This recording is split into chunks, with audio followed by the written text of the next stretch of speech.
Hello दोस्तों, स्वागत है आप सभी लोग का यूथ प्लेटफॉर्म में। आज के जीके की क्लास में हम लोग देखेंगे मगध पर शासन करने वाले जो सबसे शक्तिशाली राजवंश थे या चौथा राजवंश थे, मौर्य राजवंश को हम लोग देखेंगे।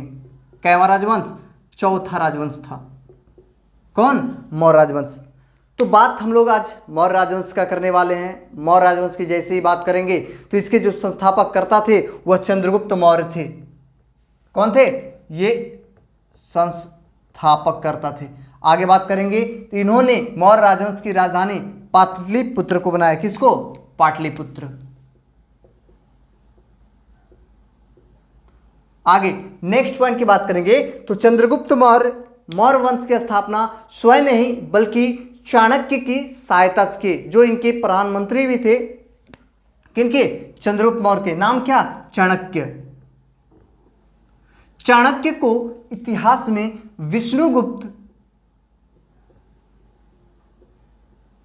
या कौटिल्य के नाम से जाना जाता है। चाणक्य किस नाम से जाना जाता है? चाणक्य है ही विष्णुगुप्त और कौटिल्य कोई अलग व्यक्ति नहीं बल्कि तीनों एक ही व्यक्ति हैं, जो कि धनानंद के मंत्री हुआ करते थे। लेकिन जब धनानंद ने अपने सभा से इनको निकाला तो उसी समय इन्होंने प्रतिज्ञा लिया कि देश के किसी भी एक सामान्य नागरिक को मैं उठा करके मगध का शासक बनाऊंगा, और इन्होंने कर दिखाया। और इस प्रकार इन्होंने किसको शासक बनाया? चंद्रगुप्त मौर्य को मगध का शासक बनाया। और एक नया राजवंश हमारे बीच आता है, मौर्य वंश। बात करेंगे चाणक्य का तो इन्होंने एक पुस्तक भी लिखा जिसका नाम है अर्थशास्त्र। पुस्तक का नाम अर्थशास्त्र। ऐसा नहीं आप समझ जाएंगे कि अर्थशास्त्र मतलब इकोनॉमिक्स की किताब है, बिल्कुल नहीं। अर्थशास्त्र जो है राजनीतिक की इसमें चर्चा किया गया है। किसका? राजनीति का।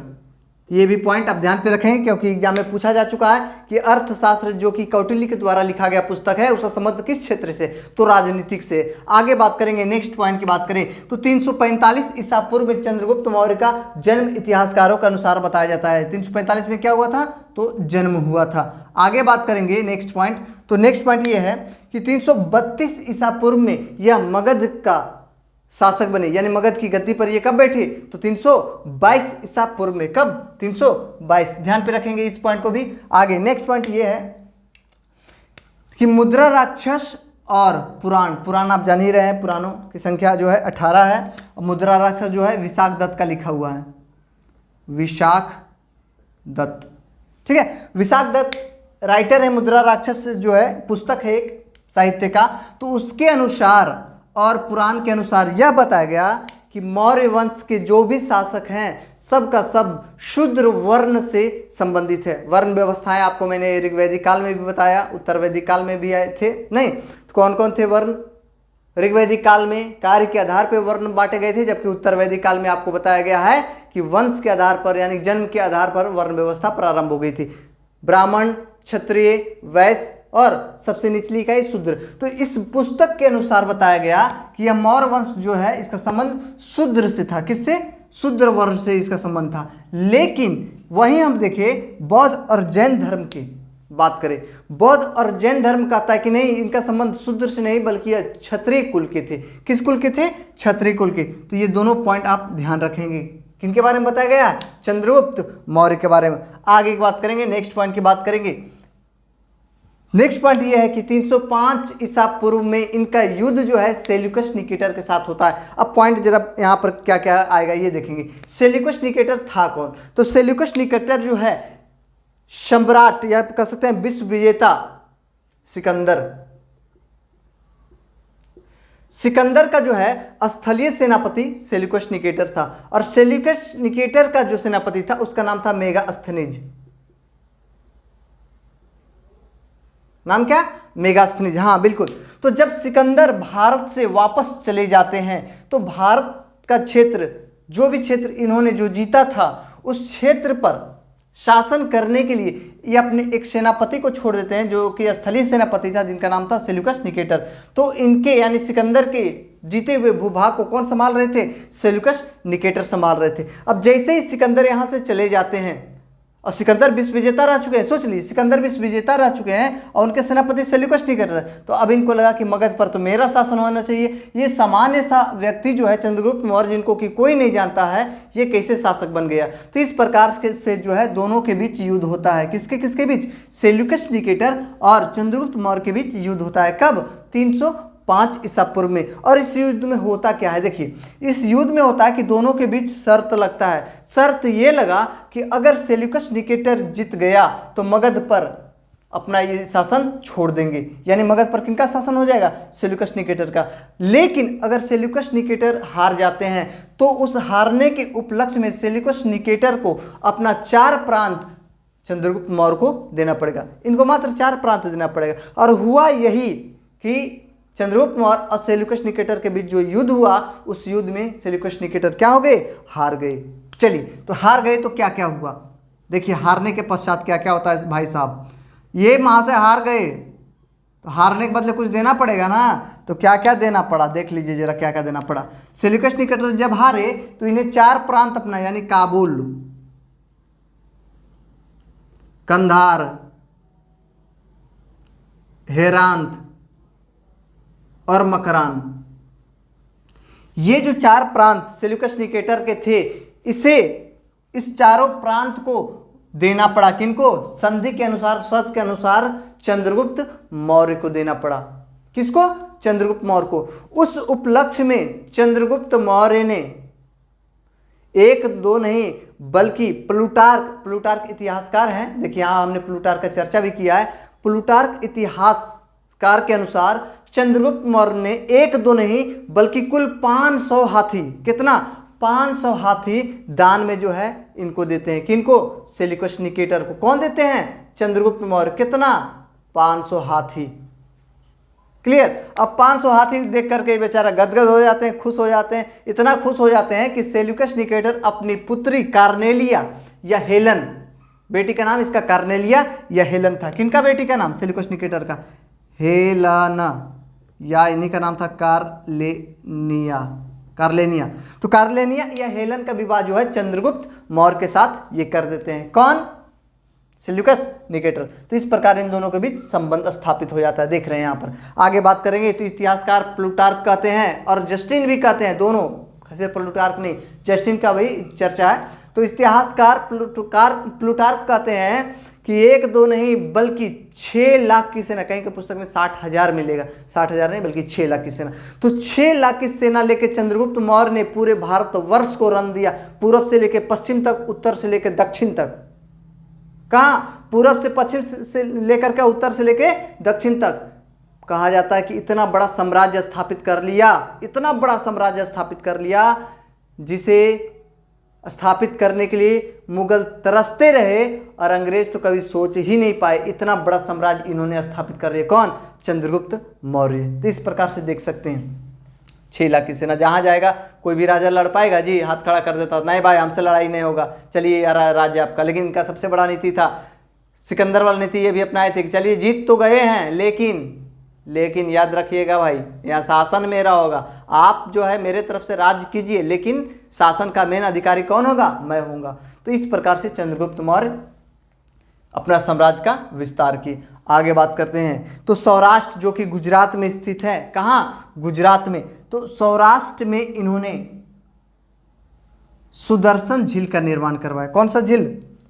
सुदर्शन झील। उस समय जो है यहाँ के गवर्नर जो थे, पर्णदत्त कहा जाता है, पर्णदत्त थे, उन्हीं की सहायता से सुदर्शन झील का निर्माण होता है। ठीक है, तो इस प्रकार से सुदर्शन झील का निर्माण कौन करवाया? क्योंकि आगे भी ये मिलने वाला है, इसका मरम्मत 2 बार हुआ है, तो ये चर्चा आगे होने वाला है। तो पहले ये तो हम लोग जान लेंगे कि सुदर्शन झील का निर्माण कौन करवाया। तो चंद्रगुप्त मौर्य ने करवाया। कहाँ करवाया? तो सौराष्ट्र में करवाया। आगे बात करेंगे तो इन्होंने लकड़ी का महल भी बनवाया है पटना में। कहाँ? पटना में। आज भी जो है इसका साक्ष्य है, प्रश्न डायरेक्ट पूछा गया है कि लकड़ी के महल का साक्ष्य मगध के किस स्थान पर स्थित है? तो पटना के कुम्भरार पार्क में। कहाँ? पटना के कुम्भरार में आज भी यह लकड़ी का महल का अवशेष बचा हुआ है। तो इस प्रकार से आप देख सकते हैं कि लकड़ी का महल इतिहास में सबसे पहले किन्होंने बनवाया? तो चंद्रगुप्त मौर्य ने बनाया। तो इस प्रकार से नेक्स्ट पॉइंट भी आपका क्लियर हो गया। अगली बात हम लोग कर दे तो चंद्रगुप्त मौर्य जिस समय शासन कर रहे थे उसी समय मगध में बहुत बड़ा अकाल पड़ा था। अकाल की पहले की बात करते हैं हम लोग कि चंद्रगुप्त मौर्य जो है जैन आचार्य भद्रबाहु, कौन, जैन आचार्य भद्रबाहु से शिक्षा दीक्षा लेते हैं जैन धर्म का, यानी कि चंद्रगुप्त मौर्य किसके अनुयायी हो गए, तो जैन धर्म के यह अनुयायी थे। ठीक है, तो इस प्रकार से आगे बात करेंगे। तो इन्हीं के समय जब यह शिक्षा दीक्षा ले लिए उसी समय जो है मगध में बहुत बड़ा अकाल पड़ता है, बहुत बड़ा अकाल पड़ता है, जिससे भूखे लोग वहाँ मरना चालू हो जाते हैं और यह चीज़ जो है चंद्रगुप्त मौर्य से सहन नहीं हो पाता। और इस प्रकार चंद्रगुप्त मौर्य अपना राजपाट 298 ईसा पूर्व में अपने बेटे बिंदुसार को सौंपते हैं और ये कहाँ निकल जाते हैं, भद्रबाहु के साथ कर्नाटक के श्रवणबेलगोला चले जाते हैं। कहाँ चले जाते हैं, कर्नाटक चले जाते हैं। यहाँ जगह है श्रवणबेलगोला, ये जगह कहाँ स्थित है, कर्नाटक में स्थित है। तो कर्नाटक के श्रवणबेलगोला चले गए हैं, जहाँ संलेखन विधि द्वारा, संलेखन विधि कहने का मतलब उपवास विधि, इनको लगा भाई हमारा जनता जो है भूख से तड़प तड़प के मर रहा है, चलो हम भी यही काम करते हैं, हम भी भूखे रहते हैं। अब भूखे रहने के चक्कर में बेचारे निकल पड़े, और क्या, उस विधि को जो है संलेखन विधि कहा जाता है। किस विधि से गए, संलेखन, मतलब कि उपवास विधि से जो है मृत्यु होती, किनका, चंद्रगुप्त मौर्य का। कहाँ हुआ, तो कर्नाटक है, कर्नाटक के कहाँ, तो श्रवणबेलगोला में। इस प्रकार इनका मृत्यु हो जाता है। इनके बारे में जानकारी जो है हमें तमिल साहित्य से भी प्राप्त होता है। कौन साहित्य, तमिल साहित्य, अहनानूर और पुरनानूर, ये दोनों तमिल साहित्य हैं जिसे जो है हमें जानकारी मिलती है। साथ ही साथ अशोक के द्वारा जारी किए गए शिलालेख से भी चंद्रगुप्त मौर्य का जानकारी मिलता है। तो इस प्रकार से हम लोग देख सकते हैं कि चंद्रगुप्त मौर्य किस प्रकार से मौर्य साम्राज्य को स्थापित किए। आगे बात करते हैं जो इनके पुत्र थे जिनका नाम था बिंदुसार। बिंदुसार 298 ईसा पूर्व में गद्दी पर बैठे। इनके बारे में कहा जाता है कि इन्होंने ज़्यादा कुछ नहीं किया। इनके समय में जो भी कुछ किए, इनके प्रधानमंत्री, इन्हीं के समय जो प्रधानमंत्री थे वह भी कौटिल्य थे, यानी कि बाप का भी प्रधानमंत्री कौटिल्य और बेटा का भी प्रधानमंत्री कौन, कौटिल्य। यानी बिंदुसार के समय में प्रधानमंत्री कौटिल्य ही थे और इन्हीं के दिशा निर्देश पर यह चलते थे। ये आराम से भोग विलास में पड़े हुए थे, कोई मतलब नहीं कैसे शासन चल रहा है, क्यों मतलब है हम दिखाते हैं आपको। जैसे आगे चलेंगे आपको पता चल जाएगा कि कितना भोग विलास ये कर रहे थे। तो 298 ईसा पूर्व में जो है यह राजगद्दी को संभालते हैं।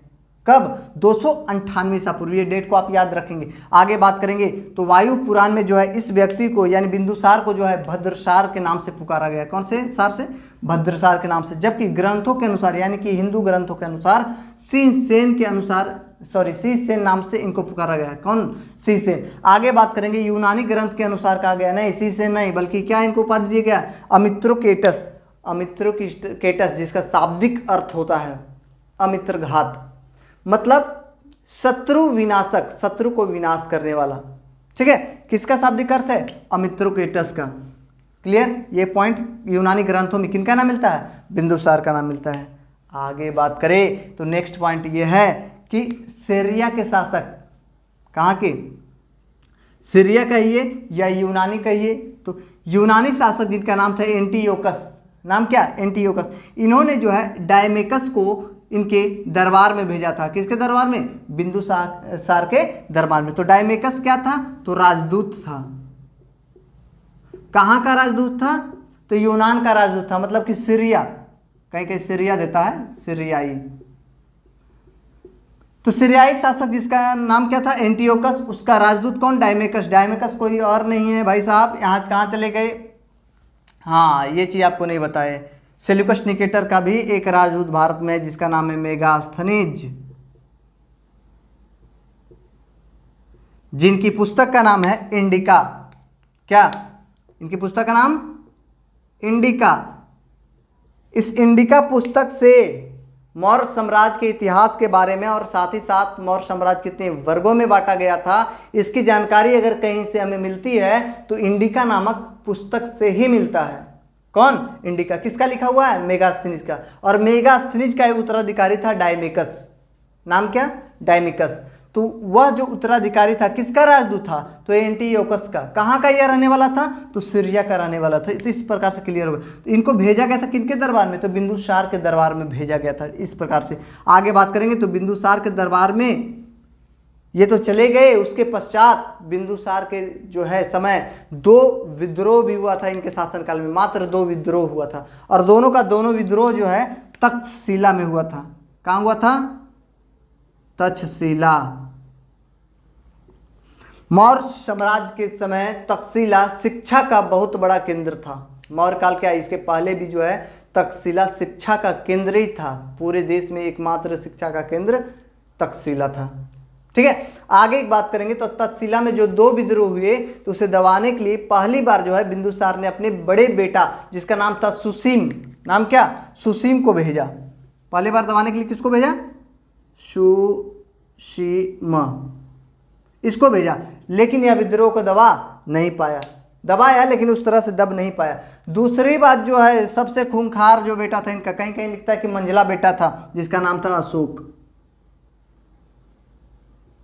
बहुत ही खूंखार आदमी, कहिए मत, 100 आदमी को जो है तुरंते ढेर कर दे, कहना नहीं है। इतने ताकतवर और बुद्धिमान थे सम्राट अशोक। इन्होंने कोई काम नहीं किया, बोला कि ऐसे नहीं सुधरेगा, ऐसे विद्रोह दबता है। गए और जाके जो है गाजर मूली की तरह लोगों को छाड़ दिए, बोले अब कर विद्रोह। यानी ऐसा इन्होंने विद्रोह दबा दिया कि अगले बार जो है तक्षशिला में विद्रोह हुआ ही नहीं, पूरी तरह से इन्होंने दबा दिया। कौन? अशोक ने। तो अंततः तक्षशिला में विद्रोह को कौन दबाया? तो अशोक आपका आंसर हो जाएगा। आगे बात करेंगे। तो 2 विद्रोह आपका क्लियर हो गया। नेक्स्ट है, यह किस संप्रदाय को मानते थे? तो आजीवक संप्रदाय को मानते थे। कौन? बिंदुसार। आगे की बात करेंगे। बौद्ध विद्वान जो है बौद्ध धर्म के संबंधित है, तो बौद्ध विद्वान तारानाथ के अनुसार कहा गया है कि यह 1 2 नहीं 16 राज्यों पर विजय हासिल किए, इनका कहना है। ऐसे हमें नहीं लगता है, और इतिहास में ऐसा भी वर्णन नहीं है, सिर्फ इनके तथ्यों पर मैं कह रहा हूं कि 16 राज्यों पर इन्होंने विजय हासिल किया। ये क्या करेंगे? कौटिल्य के सहायता से जो है राज्य विजय हो रहा था। ये तो भोग विलास में पड़े हुए थे महाशय जी। हाँ, तो 16 राज्यों पर विजय हासिल किया, ये किनका कहना है? बौद्ध विद्वान तारानाथ के अनुसार है। आगे बात करेंगे। तो इन्हीं के समय जो है सीरियाई शासक एक और, जिनका नाम था एथिनियस। नाम क्या? एथिनियस, सॉरी इतिहासकार हैं ये।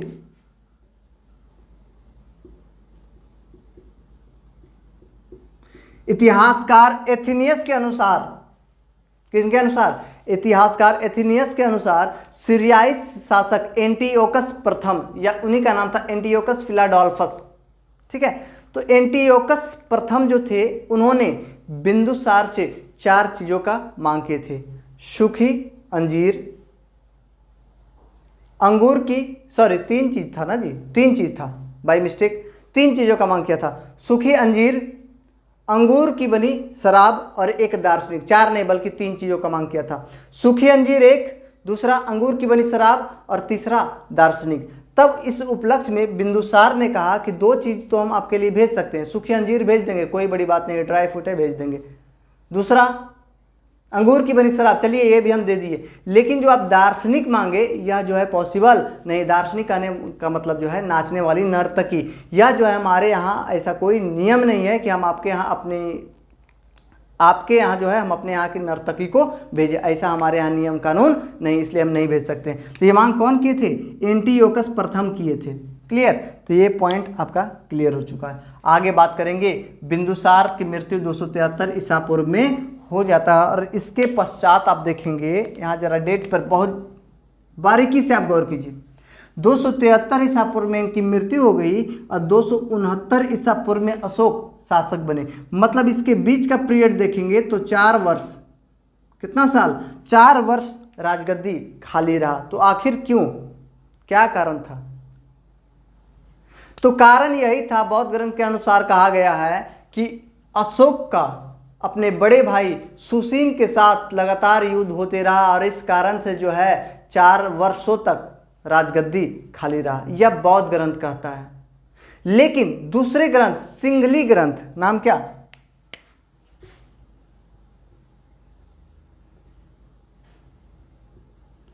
सिंघली ग्रंथ के अनुसार देखा जाए तो यह कहता है कि नहीं, अशोक 1 2 नहीं बल्कि अशोक जो है 99 भाई को पराजित किया।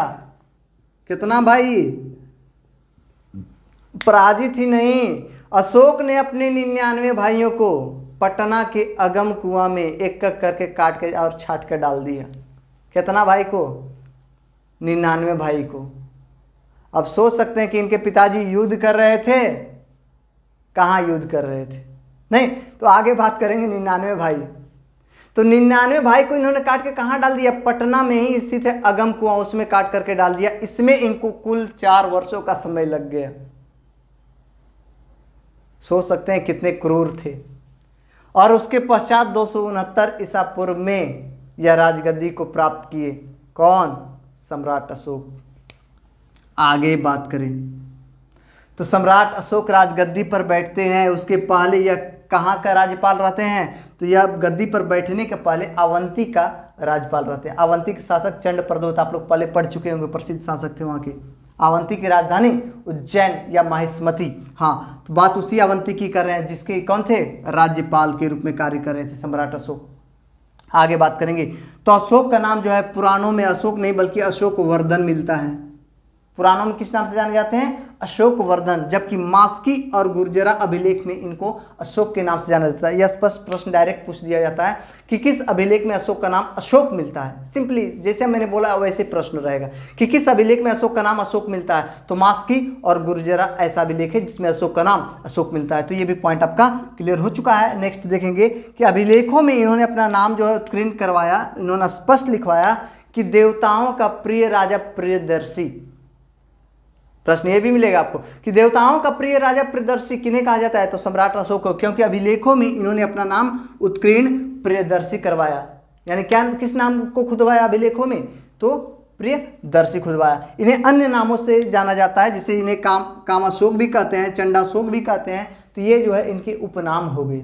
तो इस प्रकार से अगला पॉइंट आगे बात करेंगे तो इनके माता सुभद्रांगी और इनका विवाह जो है, यानी अभिलेखों में जो इनके पत्नी का चर्चा मिलता है महादेवी का मिलता है। किनका, महादेवी। और महादेवी से ही 2 संतान उत्पन्न हुए, जिसमें से एक का नाम है महेंद्र और दूसरे का नाम है संघमित्रा। यानी बेटा हो गया महेंद्र और बेटी हो गया संघमित्रा। तो 2 संतान का चर्चा अभिलेखों में मिला है, किनके द्वारा, महादेवी के द्वारा।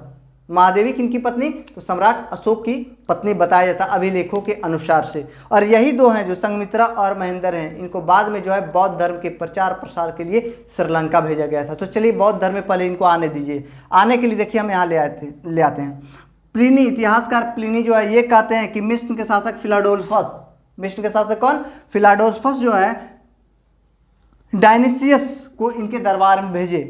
किनको, डायनिसियस कौन था, राजदूत था फिलाडोल्फस का। और उसको जो है किनके दरबार में भेजा गया, अशोक के दरबार में भेजा गया कि सम्राट अशोक किस प्रकार से शासन करते हैं, इसकी आप जानकारी ली। तो ये सभी चीज़ों को इन्होंने वर्णन किया है। आगे बात करेंगे तो अपने राजाभिषेक के देख लीजिए 269 में हुआ है, और यहाँ आ जाइए 261, मतलब 8 साल बाद, मात्र राज्याभिषेक के 8वें वर्ष बाद यह कलिंग पर आक्रमण करते हैं। कहाँ आक्रमण करते हैं, कलिंग पर आक्रमण करते हैं, जिसकी राजधानी तोसली थी। और कलिंग की बात करेंगे तो उस आक्रमण में मतलब 1 लाख लोग मारे गए थे और 1.5 लाख लोग घायल हुए थे, ऐसा इतिहासकार बताते हैं। किस युद्ध में, कलिंग। 1 लाख लोग मारे गए थे और 1.5 लाख लोग घायल हुए थे। मतलब कितना बड़ा और कितना खूंखार और कितना भयानक युद्ध हुआ होगा। इतना भयानक हुआ था कि नदियां बह गया था खून का, खून एकदम हो गया था। इस चीज़ को देख करके जो है अशोक के मन में वैराग उत्पन्न हो गया कि ये मैंने क्या कर दिया, कितना बड़ा गलती कर दिया। और इसी समय से उन्होंने भेरी घोष की जगह धम घोष की नीति अपना ली। भेरी घोष की जगह कौन नीति अपना लिया, धम घोष की नीति अपना लिया। अब भेरी घोष मतलब युद्ध की नीति को छोड़ करके वह धर्म की नीति अपना लिया। और इस प्रकार से श्रवण निग्रोध और उपगुप्त के प्रभाव में आकर के इन्होंने बौद्ध धर्म का दीक्षा ले लिया। कि इनके प्रभाव में आकर के श्रवण निग्रोध और उपगुप्त, बुक में आपको उपगुप्त मिलेगा। यानी उपगुप्त ऐसे पहले व्यक्ति थे जिन्होंने अशोक को बौद्ध धर्म का शिक्षा दिया। तो इस प्रकार से आप उपगुप्त के बारे में देख सकते हैं। अगले पॉइंट, बौद्ध धर्म का दीक्षा ले लिए तो इन्होंने प्रचार की भाषा क्या रखी होगी, तो भाई इन्होंने भी प्रचार की भाषा पाली रखा। राजकीय धर्म बौद्ध धर्म को बना दिए, लेकिन आपका जो इच्छा है वो धर्म आप मान सकते हैं, स्वतंत्र मानो को। इस प्रकार से यह व्यक्ति बोले। आगे की बात करेंगे तो यह इतने सुधर गए थे कि 9वें वर्ष में जो है इन्होंने बोध गया का यात्रा किया। और प्रत्येक 10 स्टेडियन, स्टेडियन बोले तो दूरी मापने की इकाई है, तो प्रत्येक 10 स्टेडियन पर कुआं का व्यवस्था करवाया इन्होंने। आगे बात करेंगे तो जैसे ही बोध गया पहुंचते हैं तो वहाँ आजीविकों को रहने के लिए, आजीवक मतलब घुमंतु जिसको आप कह सकते हैं, उनको रहने के लिए 4 गुफा दान में देते हैं। बराबर की पहाड़ियों में, गया के निकट स्थित है बराबर की पहाड़ी, उस पहाड़ी में 4 गुफा था, कर्ण, चौपार, सुदामा और विश्व झोपड़ी। नाम क्या क्या है? कर्ण, चौपार, सुदामा, विश्व झोपड़ी। तो इस प्रकार से आप देख सकते हैं कि बराबर की पहाड़ी में जो 4 गुफा थी, इन्होंने आजीवक संप्रदाय को रहने के लिए क्या में दे दिया था? दान में दे दिया था। उसके पश्चात मुफ्त चिकित्सा उपलब्ध करवाने वाले या पहले शासक थे। यानी उसके पश्चात इन्होंने बहुत सारे अभिलेख को खुदवाया, यानी इतिहास में पहली बार अभिलेख को खुदवाने वाले शासक कौन थे? तो कोई और नहीं, सम्राट अशोक थे। इन्होंने बहुत सारे काम किए, कल्याणकारी काम किए, लेकिन कब? तो कलिंग युद्ध के पश्चात। तो इस प्रकार से देख सकते हैं कि इनका जीवन किस प्रकार से पूरी तरह से बदल गया था। ये जो है बाद में नेपाल भी गए थे, जहाँ की गौतम बुद्ध का जन्म हुआ था, लुम्बिनी में। इन्होंने जाकर के जो है खेत भूमि पर जो टैक्स लिया जाता था उसको भी इन्होंने कम कर दिया। तो इस प्रकार से बहुत सारे इन्होंने कार्य भलाई वाला किया। तो ये सभी बात तो हो गई राजनीतिक जीवन की। आखिर मौर्य काल में अर्थव्यवस्था कैसा था, सामाजिक स्थिति कैसी थी, तो इस सभी बातों पर जो है हम लोग नेक्स्ट वीडियो में चर्चा करेंगे। इसमें सामाजिक जीवन पर जितने सारे पॉइंट बन सकते थे हमने आपको दिया। एक बार फिर से जरा इसको दोहरा लेते हैं। मौर्य वंश कब से कब तक? हाँ, अंतिम वंश नहीं बताया जी, ब्रह्मदत्त, जिसकी हत्या पुष्यमित्र शुंग ने कर दिया और एक नया राजवंश का स्थापना किया, शुंग वंश। यानी कि अशोक के बाद भी 2-3 शासक आए, लेकिन सब बेकार आए, कोई काम के नहीं आए। अंतिम शासक खाली जानते हैं ब्रह्मदत्त थे, जिनकी हत्या पुष्यमित्र शुंग ने कर दिया और एक नया राजवंश का स्थापना किया जिसका नाम था शुंग वंश। हाँ, तो बात करते हैं मौर्य वंश का। तो मगध पर शासन करने वाले कैमे वंश। चौथा वंश की राजधानी कहाँ? तो पाटलिपुत्र। प्रथम इस पर जो संस्थापक करता थे कौन? चंद्रगुप्त मौर्य। चंद्रगुप्त मौर्य कब बैठे? तो 322 में। कब तक रहे? तो 298 तक रहे। इनकी मृत्यु कैसे हो गई? तो कर्नाटक सरमन बेलगोला में जो है उपवासन विधि या संलेखन विधि के द्वारा हो गई। 1 मिनट। हाँ, आगे की बात करेंगे तो हाँ, इनके बारे में जो है क्या इनके बारे में चर्चा मिलता है, तो ये बताया गया है मुद्राशास्त्र पुराणों के अनुसार कि यह शूद्र जाति के थे, लेकिन बौद्ध धर्म जैन धर्म का था नहीं, यह क्षत्रिय थे। इनका युद्ध जो है 305 में सेल्यूकस निकेटर के साथ होता है। किसके साथ होता है? सेल्यूकस निकेटर के साथ होता है, जिसमें कि सेल्यूकस निकेटर क्या होते हैं? पराजय हो जाते हैं। और पराजय के पश्चात इनको 4 भूमि यानी कि काबुल, कंधार, हेरात और मकरान दान में देना पड़ता है सेल्यूकस निकेटर को। किसको? सेल्यूकस निकेटर ने चंद्रगुप्त मौर्य को दिया। और चंद्रगुप्त मौर्य ने कितना हाथी दे दिया? 500 हाथी। लीजिए भाई, आप भी पार्षद हो, आप हमारे ससुर हो गए बाद में, हैं? तो 500 हाथी देते हैं, तो अपनी बेटी का विवाह उसके साथ करवा देते हैं, चंद्रगुप्त मौर्य के साथ। इनकी बेटी का नाम हेलन या कार्नेलिया। तो ससुर वाला रिश्ता हो गया, अब रिश्ता बन चुका है। आगे बात करेंगे। प्लूटार्क के अनुसार कहा गया है 6 लाख की सेना लेकर के चंद्रगुप्त मौर्य ने पूरे भारतवर्ष को रौंद दिया। सौराष्ट्र में इन्होंने सुदर्शन झील का निर्माण करवाया, लकड़ी का महल पटना में बनवाया, कुम्भरार पार्क में। जैन आचार्य भद्रबाहु से इन्होंने जैन धर्म का दीक्षा शिक्षा लिया। आगे बात करेंगे। तमिल साहित्य से भी इनकी जानकारी हमें प्राप्त होती है, और साथ ही साथ जो है अभिलेख से तो प्राप्त होता ही है, लेकिन तमिल ग्रंथों से भी। आगे बात करेंगे। बिंदुसार जो शासक होते हैं, इनके समय में कौटिल्य जो है प्रधानमंत्री थे, इन्हीं की सहायता से जो भी है काम चल रहा था। ये बेचारे कहीं और पड़े हुए थे। इनको किस किस नाम से जाना जाता है यहाँ पर मैंने क्लियर कर दिया आपको, ठीक है। एंटियोकस जो है इनके साम्राज्य में या इनके दरबार में किनको भेजते हैं राजदूत के रूप में? तो डायमेकस को। इस प्रकार से इनके समय में कितने विद्रोह? 2 विद्रोह, दोनों का दोनों कहाँ? तक्षशिला में। या किस संप्रदाय से संबंधित थे? तो आजीवक संप्रदाय को ये माना करते थे। तारानाथ के अनुसार कितने राज्यों को जीता? तो 16 राज्यों को जीता। तो देख रहे हैं किस प्रकार से कितना आसान तरीके से हमने अरेंज किया और आपको समझाने का प्रयास किया। आगे अशोक की बात करेंगे तो कितना में बैठे राजगद्दी पर? 269 ईसा पूर्व में। हाँ, 4 वर्षों तक गद्दी खाली क्यों रहा? तो भाई उत्तराधिकारी का संघर्ष चलते रहा, उत्तराधिकारी का युद्ध होते रहा, और सिंगली ग्रंथ के अनुसार 9 में भाई को काट छाट के डाल दिए कहाँ? अगम कुआं में। कहाँ? पटना के ही अगम कुआं में। तो इस प्रकार से देखिए नेक्स्ट पॉइंट की बात करेंगे तो यह पहले कहाँ का राज्यपाल था शासक बनने के? तो अवंती का राज्यपाल था। पुराणों में इसे किस नाम से जाना जाता है? अशोकवर्धन। मास्की और गुर्जरा में इसको अशोक के नाम से जानते हैं। अभिलेखों में इनको देवताओं का प्रिय राजा प्रदर्शी के नाम से अंकित किया गया। साथ ही साथ इनको अन्य नाम से भी जाना जाता है, कामाशोक, चंडाशोक। चंडाशोक आप जान ही रहे कितना खूंखार आदमी थे, तो चंडाल तो है थे चंडाशोक। आगे बात करेंगे। सुभद्रांगी इनकी माता, महादेवी इनकी पत्नी, जिसका चर्चा जो अभिलेखों में किया गया है, और इनसे प्राप्त 2 संतान महेंद्र और संघमित्रा।